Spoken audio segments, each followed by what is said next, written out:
Rien que tel qu'un bon petit manga pour se détendre. Ouais.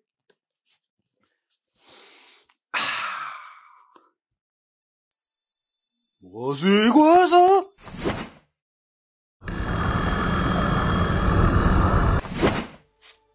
Oh là! Oh merde! Je viens de me faire hisser Kayed! Je comprends pas, j'ai pas vu de camion. Bienvenue à toi, héros à la spatule. Attends! Je suis quand même pas dans le monde de Berserk! Non. Ouh!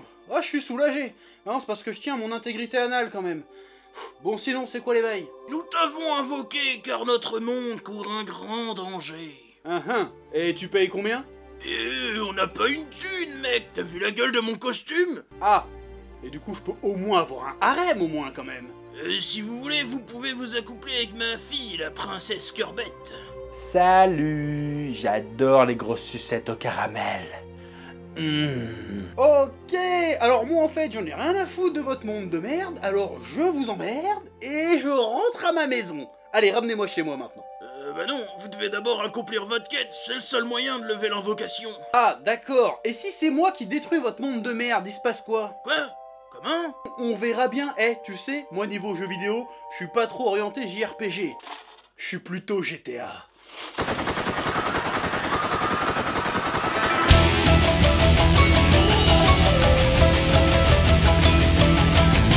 Salutations tête de nage, je suis le chef et bienvenue dans Menu Manga, l'émission qui parle de manga, d'animation et d'autres trucs. Et au menu aujourd'hui, nous allons parler d'un animé qui a fait sensation il y a de cela quelques années. Je parle bien évidemment de The Rising of the Shield Hero. Ouais... The Rising of the Shield Hero, Tate no Yusha no Nariagari de son titre original, qui peut se traduire par l'avènement du héros au bouclier, est à l'origine un light novel écrit par Haneko Yuzegi, qui fut publié dans un premier temps en série de romans amateurs en 2012 et qui entre-temps s'est faite publier par Kadokawa Media Factory. En 2014, la série de romans est adaptée en manga, écrit et dessiné par Aya Kiyu, prépublié dans le Monthly Comics Flapper. En France, le manga est publié depuis 2016 aux éditions Doki Doki, et en 2019, l'œuvre connaît une adaptation animée par le studio Kinema Citrus, adaptation qui est dispo chez nous en simulcast sur Crunchyroll. Mais de quoi qu'est-ce que ça parle donc? Eh bien on va voir. Naofumi Iwatani a été invoqué dans un autre monde avec 3 autres garçons originaires de Japon parallèle, pour devenir les 4 héros légendaires, ou 4 saints ancestraux de ce monde. Chacun des héros était équipé de son propre équipement légendaire dès leur invocation. Naofumi a reçu le bouclier légendaire, seul équipement défensif des 4, tandis que les autres ont respectivement reçu une arme offensive. En raison du manque de charisme et d'expérience de Naofumi, il s'est retrouvé avec un seul coéquipier pour l'accompagner, une jeune femme séduisante, tandis que les autres en reçurent plusieurs. Malheureusement, lors du deuxième jour, Naofumi est trahi, dépouillé et faussement accusé par la dite coéquipière. Tombé en disgrâce et persécuté par tout le monde dans le royaume, du roi aux paysans, les pensées de Naofumi ne sont plus emplies que de vengeance et de haine. Ainsi commence son périple dans ce monde où il devra progresser seul. En gros, c'est ça l'histoire. Bon, oui, je sais, c'était mot pour mot le résumé de la page Wikipédia, mais j'ai autre chose à foutre que d'écrire des résumés, moi. Oui. Et oui, je sais très bien ce que beaucoup d'entre vous sont en train de se dire. Mais chef, pourquoi tu parles de cet animé alors qu'on sait tous très bien que t'aimes pas les isekai? Alors petit 1, parce que déjà je fais ce que je veux, et de 2, parce que je suis quelqu'un de curieux, et comme je l'ai expliqué dans ma vidéo Mon problème avec les isekai, qui parle des isekai modernes, mon problème avec les isekai, c'est pas que je déteste foncièrement les isekai, c'est juste que la plupart des isekai récents utilisent des mécanismes, des tropes narratifs qui me sortent par les trous de nez en fait. C'est pour ça que je suis pas friand d'isekai, mais en soi, je suis pas foncièrement opposé au genre. Donc, je ne suis pas foncièrement opposé aux isekai en soi, et d'ailleurs, je me languis d'en trouver un qui trouve grâce à mes yeux un jour. Du coup, pour tomber dessus, il faut bien que je commence à en mater quelques-uns sérieusement, et il se trouve que beaucoup de gens m'ont recommandé de regarder The Rising of the Shield Hero en me disant que tu verras, ça c'est un isekai qui te fera voir le monde isekai autrement. Donc, comme c'est celui qu'on m'a le plus recommandé, j'ai décidé de lui laisser une seconde chance. Et oui, tu as bien entendu, une seconde chance. Il y a quelques années, au moment de la sortie du premier épisode de 45 minutes, j'avais fait une review ultra salée sa mère qui m'a valu pas mal d'insultes et masse de dislikes à l'époque. Donc cette fois-ci, j'ai maté la première saison dans son intégralité et je vais aujourd'hui te délivrer mon avis définitif sur The Rising of the Shield Hero. Et ce titre me casse les couilles, trop long le truc. Oui.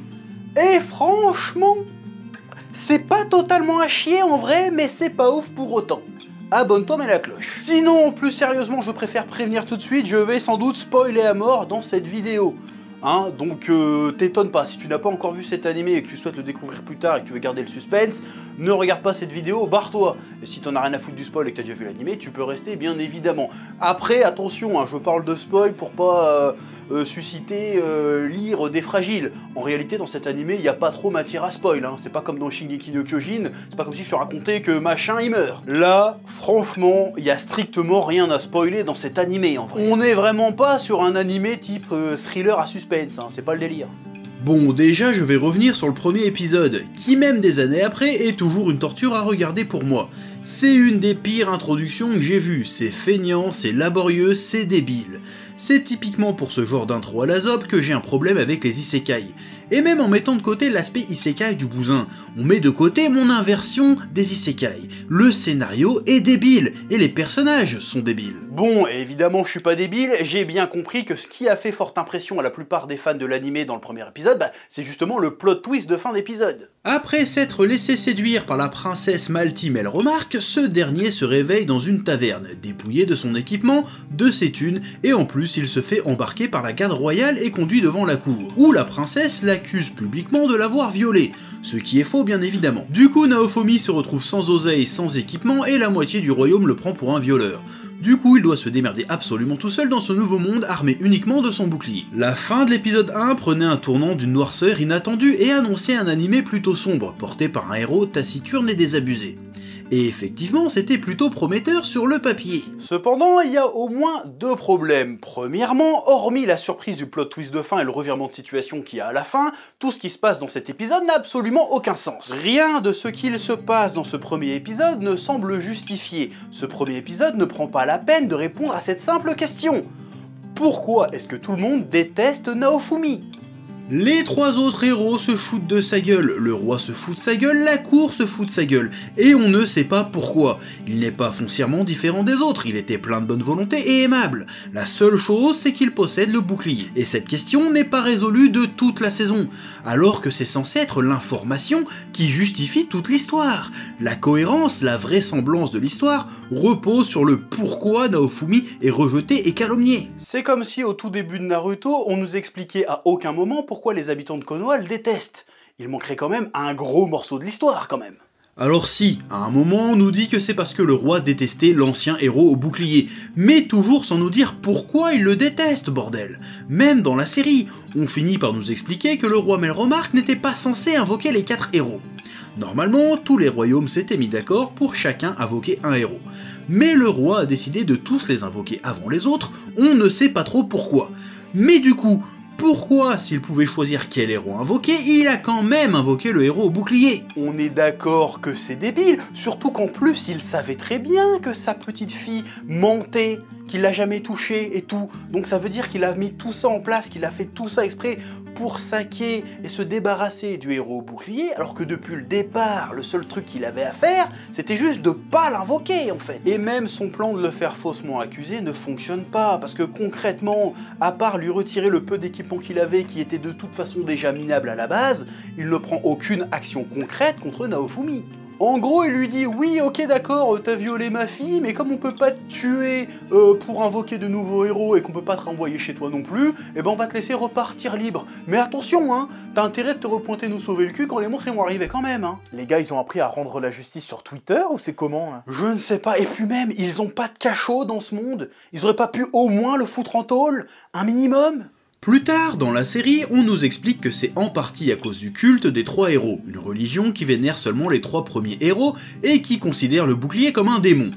Pourquoi pas, mais j'ai juste une petite question. Alors pourquoi est-ce que vous l'invoquez quand même, la putain de vous? Je suis désolé, c'est beaucoup trop tiré par les cheveux et incohérent pour que je prenne ne serait-ce qu'une minute ce prétendu tournant sombre au sérieux. Tout simplement parce que ça n'a ni sens ni réelle conséquence, du coup les enjeux sonnent creux de ouf dès le départ. Deuxièmement, ce ton sombre et torturé annoncé par le premier épisode disparaît très vite.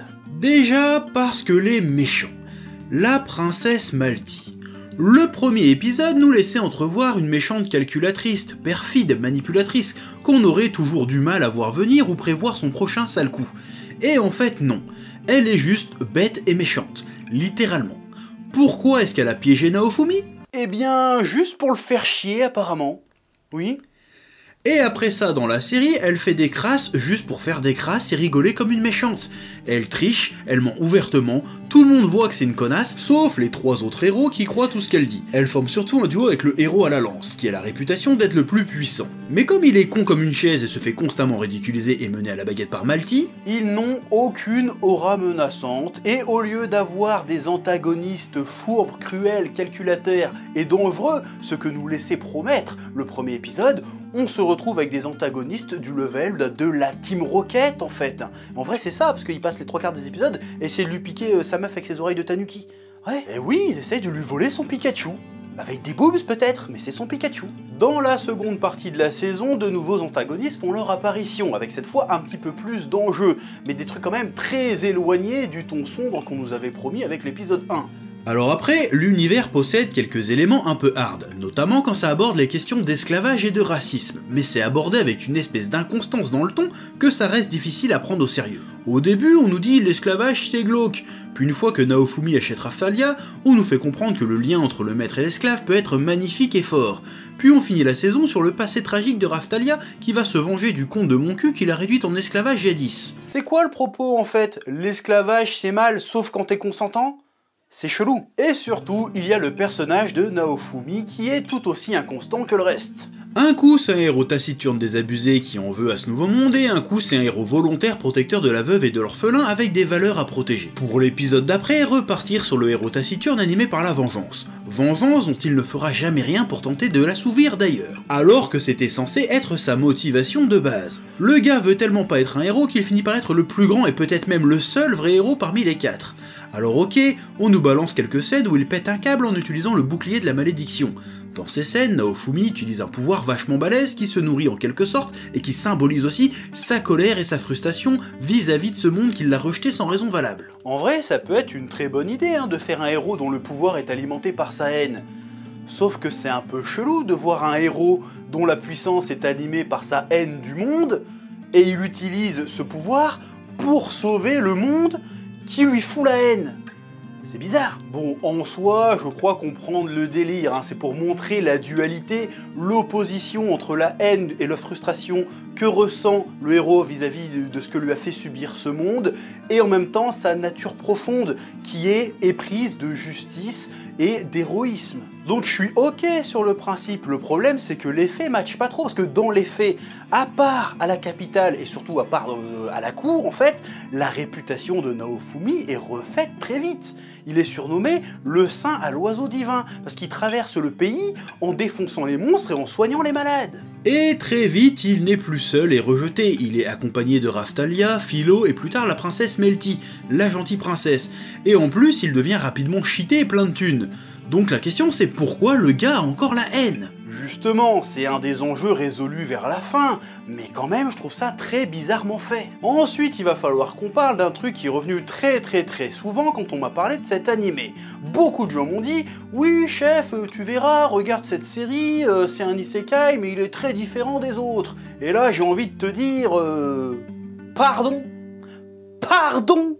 J'ai cru mal comprendre là. C'est pourtant simple. D'un côté, t'as le isekai classique, où tu as un otaku random qui se fait transporter de manière random dans un monde de fantasy random dont il est l'élu de la prophétie avec un pouvoir cheaté qu'il va utiliser pour sauver ce monde, le tout accompagné d'un harem composé de meufs à gros nichons et de lolis. Et de l'autre, tu as The Rising of the Shield Hero, où tu as un otaku random qui se fait transporter de manière random dans un monde de fantasy random dont il est l'élu de la prophétie avec un pouvoir cheaté qu'il va utiliser pour sauver ce monde, le tout accompagné d'un harem composé de meufs à gros nichons et de lolis. Et ça n'a rien à voir. Ouais, alors c'est exactement la même chose. Et non, parce que Naofumi, il a un bouclier.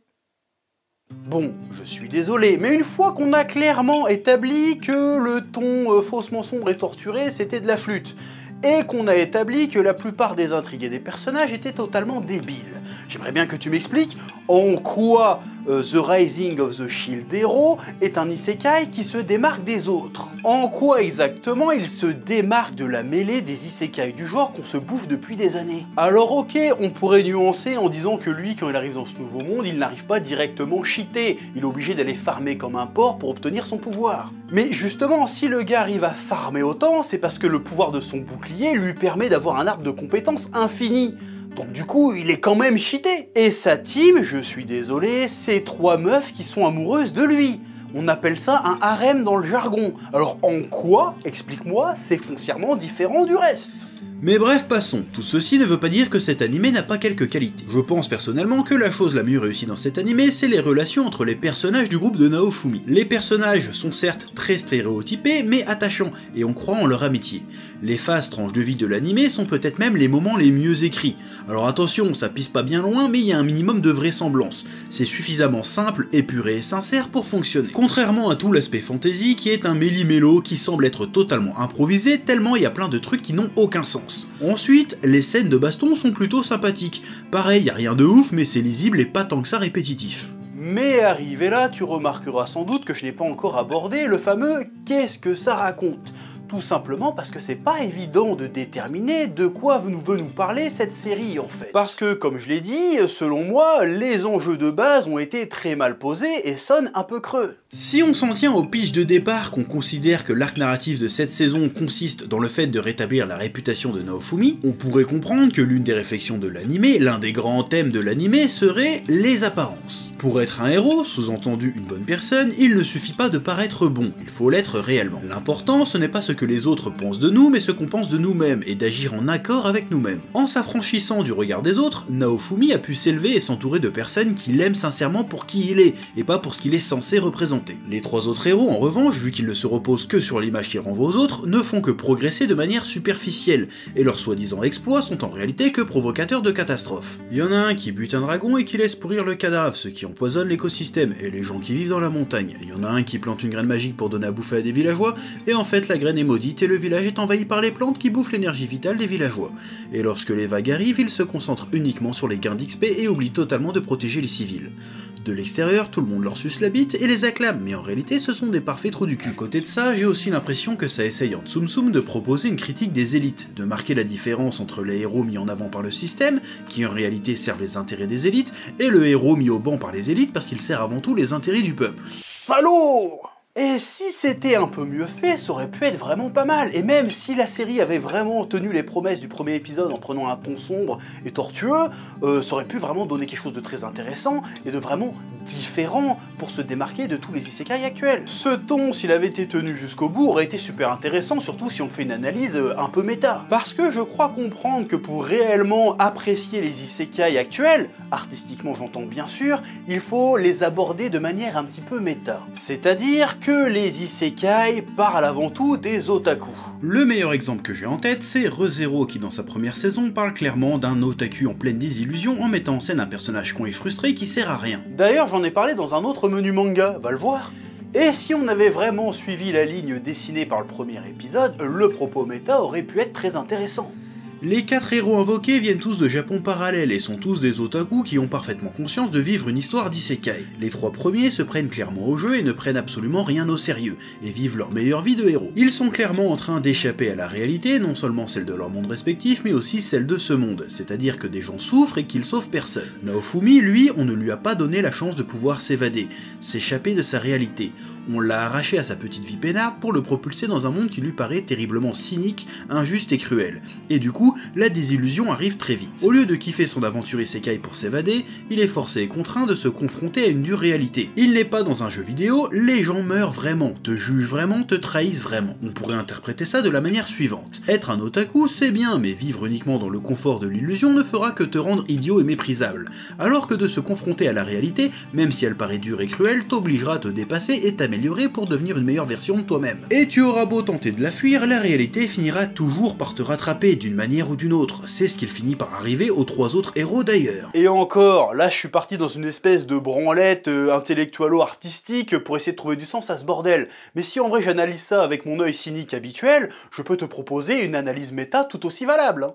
Naofumi représente l'otaku frustré à qui on refuse le droit de s'évader, de kiffer sa vie, et qui en plus se retrouve ostracisé, discriminé, moqué, harcelé pour sa passion. Alors le gars pour se venger met sa geekerie au service de sa hargne, part farmer comme un porc pour gagner en puissance, monte des business, gagne v'là la thune et se sert de tout ça pour s'entourer d'une tripotée de poufias et pour mettre à l'amende tous ceux qui se sont un jour foutus de sa gueule. Franchement, ça se tient, on peut clairement voir cet animé comme chantant les louanges du libéralisme et alimentant le mythe du self-made man qui résout tous ses problèmes en gagnant plein d'argent.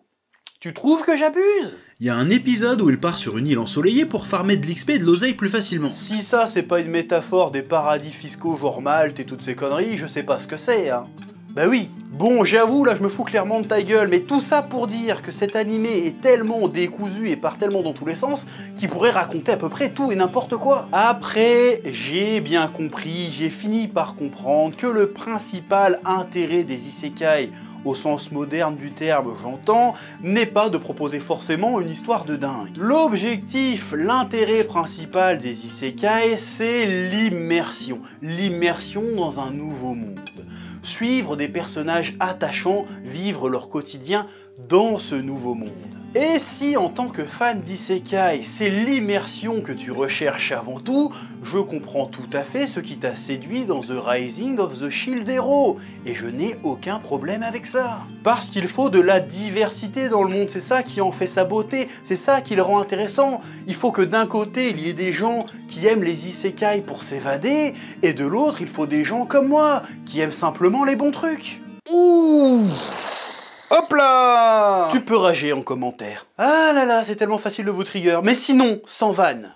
The Rising of the Shield Hero est un animé au mieux sympathique. C'est le genre d'animé que tu binge-watch le dimanche en te gavant de Pringles ou de granola dans ton plumard. Ce n'est pas absolument honteux, mais ce n'est pas franchement transcendant non plus, et je trouve ça dommage, parce que le début, bien que chancelant, laissait entrevoir une certaine prise de risque dans le ton et les thèmes, qui, si elle n'aurait pas rendu automatiquement l'animé meilleur, aurait au moins eu le mérite de le rendre un poil plus intéressant. Contrairement à son héros Naofumi, qui s'est ouvert à 1000 dangers, cet animé s'est docilement planqué derrière le bouclier de la convenance et de la platitude. Et c'est bien dommage. Abonne-toi, mets la cloche, que la passion te guide. Ouais. Oh putain, je suis rentré. Oh, il m'est arrivé une de ces dingueries monumentales. Tu me croiras jamais. Qu'est-ce qu'il y a? Oh putain. Mais c'est quoi ça? Mais c'est qui celui-là? Mais c'est quoi?